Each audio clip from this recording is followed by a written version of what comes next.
Hello students, मातर्क और बीमा के आज के लेक्चर 12 में हम लोग बीमा के तीसरे अनुप्रयोग के बारे में बात करेंगे। भौतिक राशियों के बीच संबंध बनाएंगे हम लोग।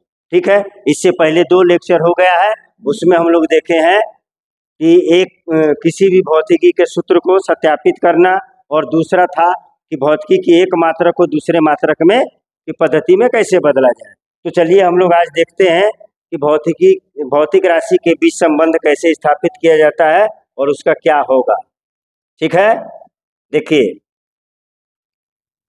तो हम लोग इसमें क्या करना पड़ता है कि कोई एक भौतिक राशि दिया हुआ होता है, कोई एक भौतिक राशि दिया होता है और ये निर्भर करता है किस पर, तो वो दे देगा आपको। मान लीजिए एक्स राशि पर निर्भर कर रहा या वाई राशि पर निर्भर कर रहा और जेड राशि पर निर्भर कर रहा। अगर ये पी भौतिक राशि एक्स भौतिक राशि पर निर्भर कर रहा, वाई पर कर रहा और जेड पर कर रहा है, तो इसके बीच में हमको संबंध स्थापित करने बोलेगा। तो हम कैसे संबंध स्थापित करेंगे, तो देखिए क्या करेंगे। सबसे पहला काम है हमारा कि यहाँ पर पावर का दे दे, हम क्या दे दे, पावर हम ए दे दे, यहाँ क्या दे दे, बी दे दे, यहाँ पर हम ए दे दे, इस पर ए दे देते हैं और इस पर बी दे देंगे और तीसरा पर सी दे देंगे। ठीक है, और जब हम इसको हटाएंगे, समानुपाती का चिन्ह हटाएंगे, तो मेरा होगा P बराबर के समानुपातिक नियतांक x पर power x y z, x पर पावर a, y पर पावर b और z पर पावर c। ठीक है, इतना करने के बाद हम लोग क्या करेंगे, दोनों तरफ सभी राशियों का, सभी भौतिक राशियों का बीमा लिखेंगे। दोनों तरफ के सभी भौतिक राशियों का बीमा लेंगे और उसके बाद प्रत्येक बीमा दोनों तरफ के M और दोनों तरफ के L और दोनों तरफ के T को क्या करेंगे, हम लोग बराबर करेंगे। तब हमें पावर A, B और C मिल जाएगा और A और B C मिल जाएगा। तो हमारा फॉर्मूला, हमारा जो संबंध बोलेगा वो स्थापित करना, वो स्थापित हो जाएगा। ठीक है, अच्छा से देख लीजिए। अब हम चलते हैं अच्छा, इसको समझने के लिए आपको कुछ हम लोग क्वेश्चन लेंगे, उससे समझेंगे तो और आसानी से समझ में आ जाएगा। तो चलिए हम लोग देखते हैं कि क्या होगा। ठीक है, देखिए ये पहला क्वेश्चन है, बोल रहा कि कोई m द्रव्यमान का वस्तु r त्रिज्या के वृत्ताकार मार्ग पर v वेग से गति करता है। तो बोल रहा का कि कोई वृत्त ये मार्ग है जिसकी त्रिज्या क्या है, r है, जिसकी त्रिज्या r है और इस पर यहाँ पर क्या है, m द्रव्यमान का वस्तु है और ये v वेग से वृत्तीय गति कर रहा है, v वेग से वृत्तीय गति कर रहा है। तो इस वस्तु से, तो क्या बोल रहा है, तो वस्तु से वृत्त के केंद्र की ओर, वस्तु से वृत्त के केंद्र की ओर, इधर केंद्र की ओर लगने वाला आकर्षण बल, एक आकर्षण बल लगेगा जिसे हम अभिकेंद्रीय बल कहते हैं और उस अभिकेंद्रीय बल को हम FC भी लिख सकते हैं। FC का सूत्र प्राप्त करें, तो अभिकेंद्रीय बल का सूत्र प्राप्त करना है। ठीक है, तो देखिए हम करते हैं, इसको कैसे करना है सीख लीजिएगा इससे आप।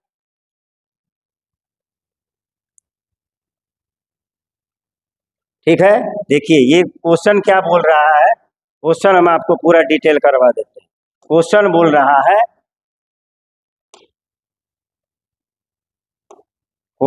रहा है कि एक वृत्त है, कहाँ बनाते हैं हम, यहाँ बना देते हैं।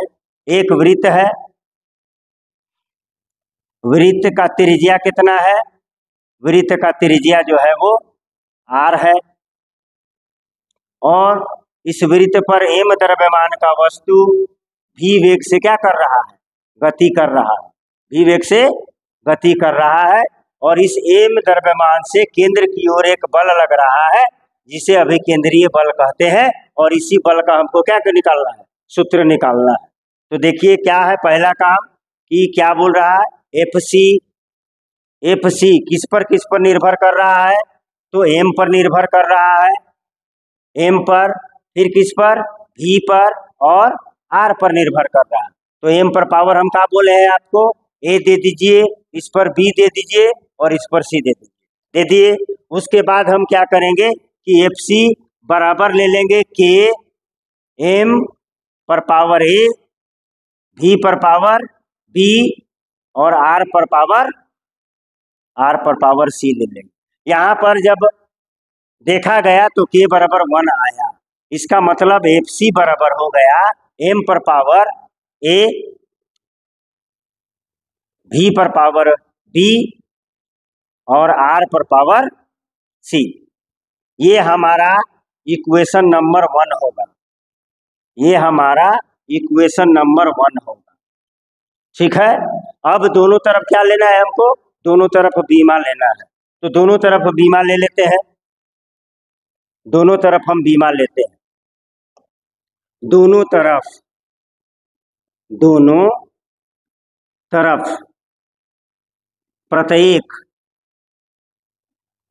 प्रत्येक भौतिक राशि का बीमा लेने पर, भौतिक राशि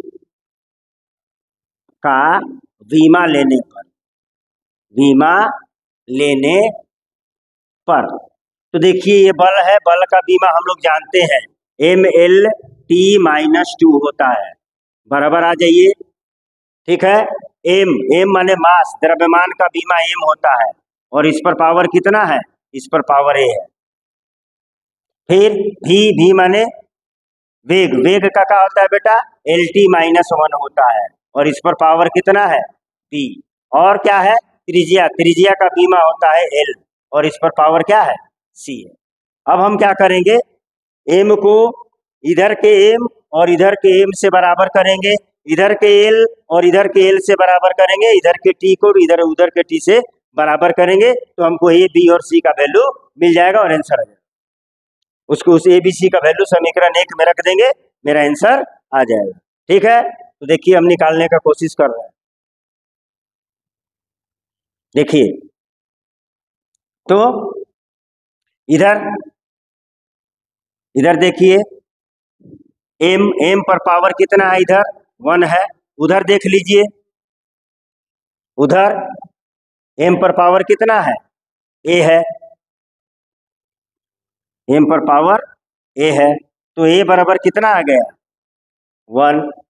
ठीक है, एम पर पावर कितना आ गया, 1। अब हम एल की बात करते हैं, तो इधर कितना है एल पर पावर इधर 1 है, इधर देख लीजिए एल पर पावर बी और एल पर पावर सी, एल पर पावर बी गुने एल पर पावर सी, बेस सेम रहता है, पावर जुट जाता है, एल पर पावर 1। तो यहाँ से क्या मिल जाएगा हमको, बी प्लस सी बराबर 1, ये हो गया। अब हम टी का बात करेंगे, तो टी इधर कितना है, टी पर पावर -2 और इधर कितना है, देख लीजिए यहाँ पर नहीं है, इसमें नहीं है, यहाँ पर है, तो यहाँ पर है टी पर पावर कितना है, -b। ठीक है, टी पर पावर है -b, तो ये कितना हो जाएगा, माइनस बी बराबर -2, माइनस माइनस खत्म हो जाएगा, b बराबर 2 हो जाएगा। तो ए बराबर 1 आया, b बराबर 2 आया, तो अब b का वैल्यू यहाँ पर हम बैठा देते हैं, तो मेरा c निकल जाएगा। तो b हमारा कितना आया है, 2 प्लस c बराबर कितना, 1, देन c बराबर 1 - 2 बराबर कितना, -1, यानी c का वैल्यू कितना आया, -1, a का 1 और b का 2। अब हम समीकरण 1 में a b और c का मान रखेंगे, a b और c का मान रखेंगे, तो देखिए क्या होगा, a b और c का मान रखेंगे, तो समीकरण 1 हमारा क्या है, समीकरण 1 हमारा है,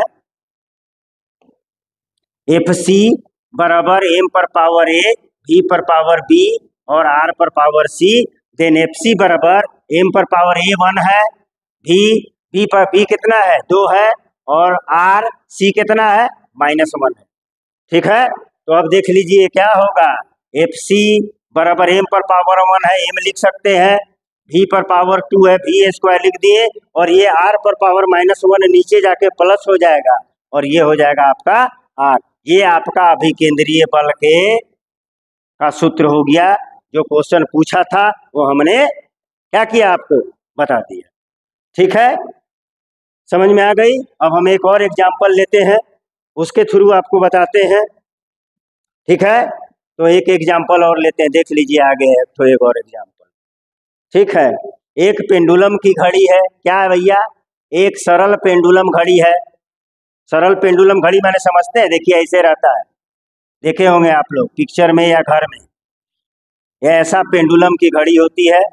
ठीक है, पेंडुलम घड़ी का आवर्तकाल माने समझते हैं, जब पेंडुलम का घड़ी एक बार यहाँ जाए, फिर यहाँ आए, फिर यहाँ जाए और फिर यहाँ आए, इसे हम एक आवर्तकाल कहते हैं। तो आवर्तकाल लोलक के द्रव्यमान, तो इसको बोलते हैं लोलक, इसको बोलते हैं लोलक। और लोलक का द्रव्यमान क्या है, एम। आवर्तकाल जो है वो किस पर निर्भर कर रहा, एम पर, और इस पर पावर दे दीजिए आप ए। ठीक है, उसके बाद बोला धागे की लंबाई एल, तो धागा की लंबाई दे दिया है एल, तो आप लिख दीजिए एल पर पावर कितना, बी। तथा पृथ्वी के गुरुत्वीय त्वरण, तो इसको पृथ्वी क्या कर रहा होगा, खींच रहा होगा जी से, चाहिए ऐसे जाए फिर यहाँ से वापस आके यहाँ आए, इस पर जी लग रहा होगा। ठीक है, तो तीसरा किस पर निर्भर कर रहा भैया, तो जी पर निर्भर कर रहा, और इसको पावर हम क्या दे दिए, सी दे दिए। अच्छा, तो ये आवर्तकाल, इस पेंडुलम घड़ी का आवर्तकाल एम पर निर्भर कर रहा, एल पर धागे की लंबाई पर, और गुरुत्वीय त्वरण पर निर्भर कर रहा है। तो इस आवर्तकाल का सूत्र बोल रहा, निकालने या व्यंजक निकालने बोल रहा है।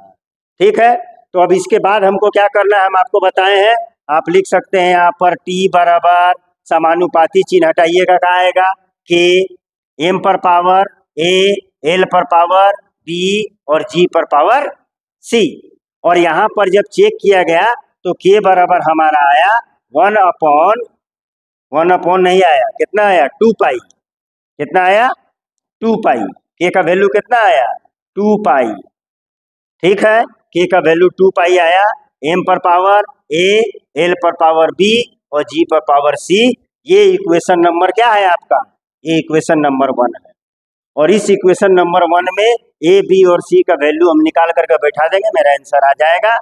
2 पाई का बी मान नहीं होता, तो अब हम लोग क्या करेंगे, दोनों तरफ बी मान लेंगे। क्या लेंगे, दोनों तरफ प्रत्येक भौतिक राशि का बी मान लेंगे। देखिए तब क्या करते हैं, दोनों तरफ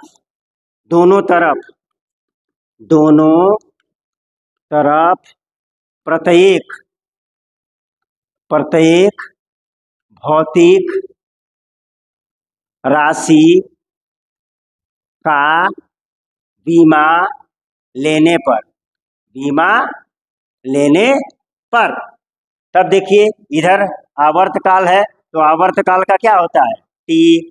इधर आ जाइए, 2 पाई बीमा बोलता है कि नंबर का हम बीमा नहीं बता सकते हैं, तो 2 पाई का बीमा वो नहीं बताएगा।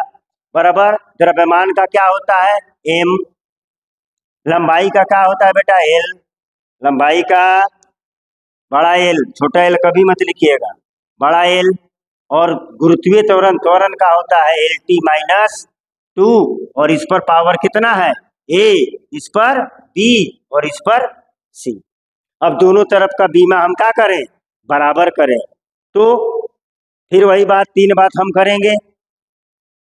इधर एम है नहीं है, तो एम पर पावर कितना हो गया, 0। इधर एम है, देख लीजिए खाली यहीं पे है, तो एम पर पावर कितना, ए, यानी ए बराबर का आ गया 0। इसका मतलब इसके फॉर्मूला में एम नहीं आने वाला है, एम नहीं आएगा। दूसरा बात, अब हम किस पे बात करें, एल पर बात करें। फिर देख रहे हैं एल इधर नहीं है, इधर एल है, एल पर पावर बी और एल पर पावर सी। आप लिख सकते हैं एल पर पावर बी प्लस सी, क्योंकि आधार सेम रहता है, पावर जुड़ जाता है। तो बी प्लस सी बराबर क्या आ गया आपका, बी प्लस सी बराबर 0 आ गया। अब फिर बात करते हैं हम, क्या बात करते हैं, टी के बारे में बात करते हैं। तो टी इधर 1 है, और इधर टी कितना है भाई, यहाँ नहीं है, यहाँ नहीं है, यहाँ है, और टी पर पावर कितना है, -2c। तो -2c बराबर कितना हो गया, 1, तो c बराबर -आधा हो गया। जब c बराबर माइनस आधा हो गया, a 0 हो गया, तो यहाँ पर c बराबर माइनस आधा बैठाएंगे तो मेरा b मिल जाएगा। तो b और c के जगह में माइनस आधा बैठाएंगे, माइनस आधा बराबर 0, तब b बराबर ये माइनस आधा उधर जाके क्या हो जाएगा, प्लस हो गया। a b और c, a b और c निकल गया। तो जब a b c और c निकल गया तो अब इसी a b c का मान समीकरण 1 में बैठा देंगे, मेरा आंसर मिल जाएगा। ठीक है, तो देखिए a b c का मान समीकरण 1 में रखने पर a, b तथा c का मान समीकरण 1 में रखने पर, समीकरण 1 में रखने पर, समीकरण 1 में रखने पर, तो समीकरण 1 क्या था, t बराबर 2 पाई m a l b g c था। ठीक है, तो t बराबर हो जाएगा 2 पाई रहेगा, m a कितना आया था भाई 0, l b कितना आया था आधा, g c कितना आया था माइनस आधा। तो t बराबर हम लिख सकते हैं 2 पाई, m नहीं होगा, कोई भी संख्या पर पावर 0 1 होता है, l पर पावर हाफ, और ये g नीचे जाएगा तो g पर पावर हाफ हो जाएगा। अब इसको आप लिख सकते हैं t बराबर 2 पाई l बाई g, दोनों पे पावर हाफ है। अब इसको आप लिख सकते हैं, इसको आप लिख सकते हैं, यहाँ पे मेन फॉर्मूला आ गया आपका t बराबर 2 pi under root l by g, ये आपका पेंडुलम घड़ी के आवर्तकाल का सूत्र आ गया। ठीक है, ये दूसरा हुआ,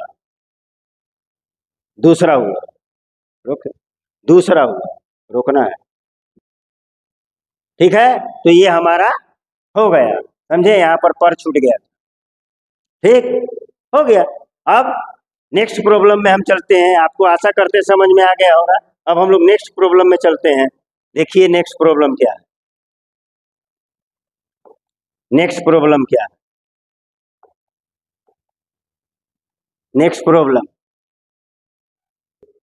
चलिए ये नेक्स्ट प्रॉब्लम देखिए। अब किसी माध्यम में ध्वनि की चाल, किसी माध्यम में ध्वनि की चाल, लीजिए किसी माध्यम में ध्वनि की चाल, माध्यम के प्रत्यास्थता गुणांक, माध्यम के प्रत्यास्थता गुणांक तथा घनत्व पर निर्भर करता है। घनत्व d दिया हुआ है, घनत्व d पर निर्भर करता है। विमीय विधि से के माध्यम से ध्वनि की चाल का सूत्र स्थापित करें। ये बोल रहा है कि किसी माध्यम में अगर ध्वनि चल रहा है तो उसका चाल जो है वो v है, वो किस पर निर्भर कर रहा है, माध्यम में के प्रत्यास्थता गुणांक पर और माध्यम के घनत्व पर निर्भर कर रहा है। तो ध्वनि की चाल का सूत्र प्राप्त करें तो हम यहाँ पर मारेंगे ये समानुपाती, इस पर क्या मार देंगे बेटा a, और इस पर क्या मार देंगे b, और यहाँ से v बराबर क्या लिख देंगे k, e पर पावर a, d पर पावर b, यहाँ पर k बराबर 1 आए ले होगा, क्योंकि आपको फॉर्मूला पता रहेगा तो वहाँ से पता चल जाएगा कि k बराबर 1 होगा। ठीक है, पहले से फॉर्मूला पता रहता है इसको निकालने के लिए। ठीक, तो अब हम क्या करें भैया, तो अब हम इसको हम लिख सकते हैं v बराबर e पर पावर a और d पर पावर b, इसको बोल देते हैं समीकरण नंबर 1, समीकरण नंबर 1। अब हम इसको क्या करते हैं कि अब दोनों तरफ क्या लेना है, अब दोनों तरफ हमको, इस दोनों तरफ हमको बीमा लेना है, दोनों तरफ प्रत्येक भौतिक राशि का बीमा लेने पर, राशि का बीमा लेने पर क्या हो जाएगा बेटा v माने चाल है, चाल का होता है LT-1 बराबर, ये है प्रत्यास्थता गुणांक। अब प्रत्यास्थता गुणांक को आपके का बीमा आपको पता है कि नहीं है, हमको पता है, हमको पता है, हम लिख सकते हैं, लिख दें उसके बाद प्रूफ कर देते हैं आपको। एम एल माइनस वन और टी माइनस टू होगा, और इस पर पावर कितना होगा ए, और डेंसिटी का होता है, घनत्व का होता है मास पर यूनिट वॉल्यूम, यानी एम एल माइनस थ्री, और इस पर पावर होगा बी। अब हम आपको दोनों का निकाल के दिखा देते हैं, दोनों का निकाल के दिखा देते हैं।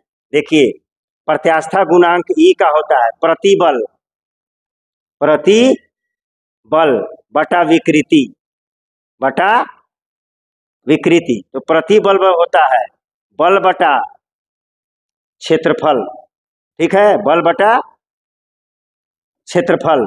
विकृति का कोई बीमा नहीं होता, विकृति बीमाहीन होता है। तो बल का होता है M L T minus two, और क्षेत्रफल का होता है एल स्क्वायर। देखिए एक एल कट जाएगा, एक एल ऊपर जाके माइनस होगा, M L minus one T minus two, ठीक है। अब हम आपको किसका निकाल के दिखा दें, घनत्व का। तो घनत्व बराबर होता है, घनत्व बराबर होता है द्रव्यमान बटा आयतन। घनत्व बराबर क्या होता है, द्रव्यमान बटा आयतन। तो द्रव्यमान का होता है एम और आयतन का होता है एल क्यू। क्या हो गया, एम एल माइनस थ्री, ठीक है। अब मेरा कर्तव्य क्या है, अब मेरा कर्तव्य है कि दोनों तरफ के एम को बराबर किया जाए, दोनों तरफ के एल को बराबर किया जाए, और दोनों तरफ के टी को बराबर किया जाए, ठीक है। तो पहले अगर हम एम को बराबर करते हैं तो एम इधर नहीं है, तो एम पर पावर क्या हो जाएगा, जीरो। इधर एम पर पावर ए है, एम पर पावर ए है और एम पर पावर बी है, बेस सेम होगा, पावर जुड़ जाएगा, यानी एम पर पावर ए प्लस बी, यानी आपको मिल गया ए प्लस बी बराबर कितना, जीरो। अब किस पर बात किया जाए, एल पर।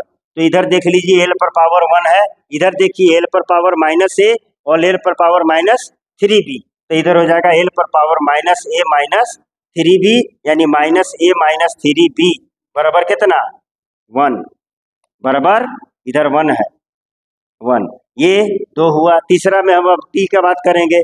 तो टी इधर कितना है, माइनस वन, टी पर पावर माइनस वन। इधर कितना है भैया, इधर देख लीजिए टी पर पावर माइनस टू ए, और इसमें है ही नहीं, तो यहाँ हो गया टी पर पावर माइनस टू ए।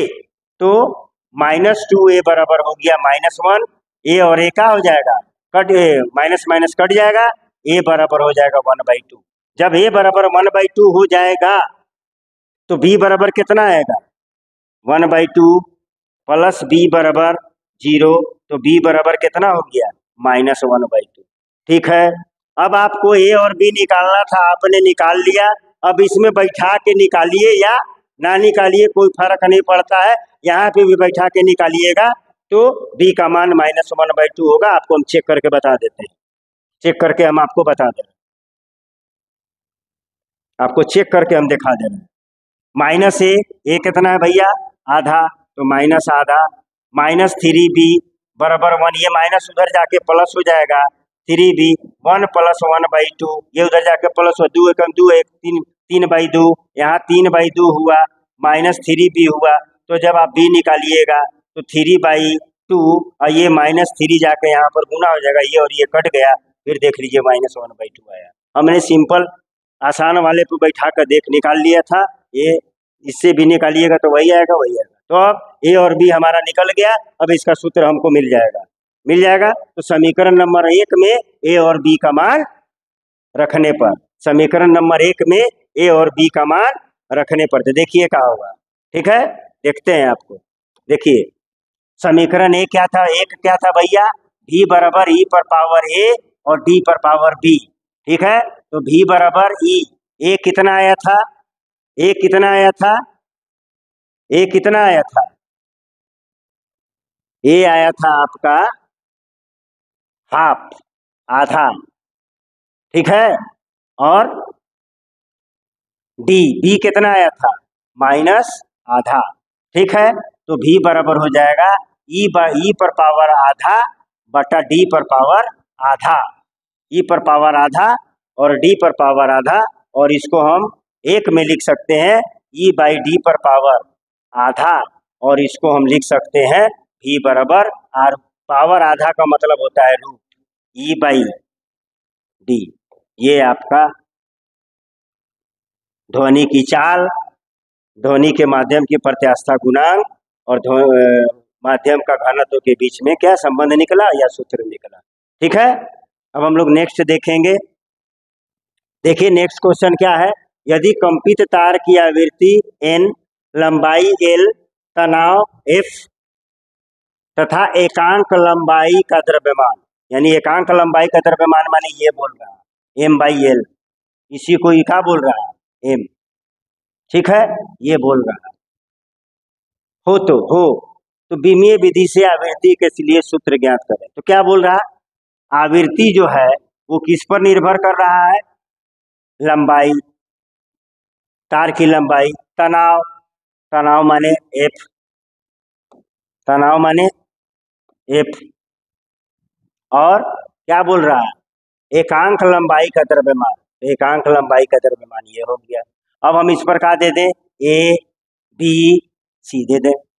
ठीक है, अब इसको हम क्या करें, हटा दें, समानुपाती का चिन्ह हटा दें, तो हम लिख सकते हैं n बराबर k, l पर पावर a, f पर पावर b और m पर पावर c। ठीक है, अब k का जब यहाँ पर वैल्यू लाया गया तो पता चला हमारा 1/2, l पर पावर a, f पर पावर b और m पर पावर c, ये है। और इसको हम बोल देंगे समीकरण नंबर 1, समीकरण नंबर 1। अब इसका हम दोनों तरफ क्या ले लेंगे, बीमा, तो दोनों तरफ बीमा लेंगे तो क्या होगा, देखिए दोनों तरफ बीमा लेने पर दोनों तरफ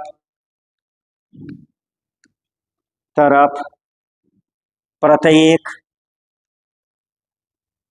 भौतिक राशि का बीमा लेने पर चलिए देखते हैं। आवृत्ति का बीमा होता है t पर पावर -1 बराबर आधा ने का, आधा के बारे में बीमा नहीं बताता है, लंबाई का l पर पावर a, बल mLt -2 पर पावर b, और ये है द्रव्यमान बटा लंबाई, प्रति इकाई लंबाई में द्रव्यमान, तो ये हो जाएगा ml -1, l नीचे। ठीक है, और इस पर पावर का है c है। अब हम लोग क्या करें, अब तो दोनों तरफ क्या कर दें, बराबर करें, दोनों तरफ के बीमाओं को बराबर करें, तब क्या हो जाएगा, तो देखिए इधर m क्या है, 0 है, इधर m कितना है भाई, तो m पर पावर b और m पर पावर c, तो हो जाएगा m पर पावर b प्लस c, यानी b प्लस c बराबर कितना आ गया, 0। आ जाइए नेक्स्ट में, देखिए नेक्स्ट में देखते हैं हम। अब l की बात करते हैं, तो l इधर भी फिर नहीं है, तो l पर पावर कितना, 0, इधर l पर पावर a है, l पर पावर a है, यहाँ l पर पावर b है तो प्लस b होगा, यहाँ पर l पर पावर माइनस c है, माइनस c होगा, यानी a plus b minus c बराबर 0। ठीक है, अभी भी कुछ निष्कर्ष नहीं निकला। अब t पर बात करें तो t इधर कितना है, t इधर है -1 बराबर, इधर t कितना है -2b, यहाँ नहीं है, यहाँ नहीं है, तो t बराबर -2b, यानी -2b बराबर -1, माइनस माइनस कट गया तो 2b बराबर 1, तो b बराबर कितना, आधा। जब b बराबर आधा तो यहाँ बैठा दीजिए आधा, प्लस c बराबर 0, तो c बराबर -आधा, c बराबर -आधा। ठीक है, -आधा। अब a की बात किया जाए, किसकी बात किया जाए, a की, c और b पता है, बैठा दीजिए, a b कितना है, आधा, b है आधा, और c कितना है, -आधा। जब यहाँ माइनस बैठाइएगा तो माइनस माइनस प्लस हो जाएगा, आधा बराबर 0, आधा और आधा 1 होता है, 1 बराबर 0, तो a बराबर कितना आ गया, -1। ठीक है, a बराबर -1, a बराबर -1, b बराबर आधा और c बराबर -1/2। अब इस a, b और c का मान समीकरण 1 में रखने पर, तो a और b का मान समीकरण 1 में रखने पर, तो समीकरण 1 क्या है वो भी पता रहना चाहिए। तो लिखते हैं हम a, b तथा c का मान समीकरण 1 में रखने पर, समीकरण 1 में रखने पर, तो समीकरण 1 का है n बराबर 1/2 l पर पावर a m पर पावर b। ना ना ना यादाशक्ति नहीं, m पर पावर c था भैया, और क्या बचा था जी, और क्या था भी। समीकरण 1 देख लेते हैं भैया, समीकरण 1 क्या है। समीकरण 1 क्या है, f है, बीच वाला क्या है, f है, ठीक है। यहाँ पे क्या है, f है और f पर पावर b। तो a का मान हमारा कितना आया है, a का मान 1 है, a का मान 1 आया, a का मान 1 आया है, बैठा दीजिए। n बराबर 1/2, a का मान -1 आया है, -1, b का मान आधा आया है, यानी f पर पावर आधा, c का मान -आधा, लीजिए, ठीक है। अब मेरा आंसर आ जाएगा, अब मेरा आंसर आ जाएगा, क्या आएगा देख लीजिए। तो हम इसको लिख सकते हैं n बराबर 1/2, l पर पावर -1 है, नीचे चला जाएगा, प्लस हो जाएगा, ठीक है। f पर पावर हाफ, और यहाँ m पर पावर नीचे जाएगा तो प्लस हो जाएगा। इस दोनों को हम क्या कर सकते हैं, इस दोनों को हम रूट में डाल सकते हैं, इस दोनों को हम रूट में डाल सकते हैं। तो मेरा रिजल्ट आ गया n बराबर 1/2l अंडर रूट f/m। ये हमारा फॉर्मूला आ गया आवृत्ति का, ठीक है, जो पूछा था वो आ गया, ठीक है। अब नेक्स्ट प्रॉब्लम देखेंगे। देखिए, यदि बल वेग तथा t को मूल मात्रक मान लिया जाए, किसको मूल मात्रक मान लिया जाए, बल को, और v को और t को मूल मात्रक मान लिया जाए, तो द्रव्यमान का बीमा क्या होगा, ठीक है। तो ऐसे डायरेक्ट हम बना देते हैं आपको, ठीक है। f बराबर क्या होता है, f बराबर होता है ma, f बराबर ma, f बराबर ma, f बराबर ma। तो f बराबर m, a को क्या लिख सकते हैं, v/t।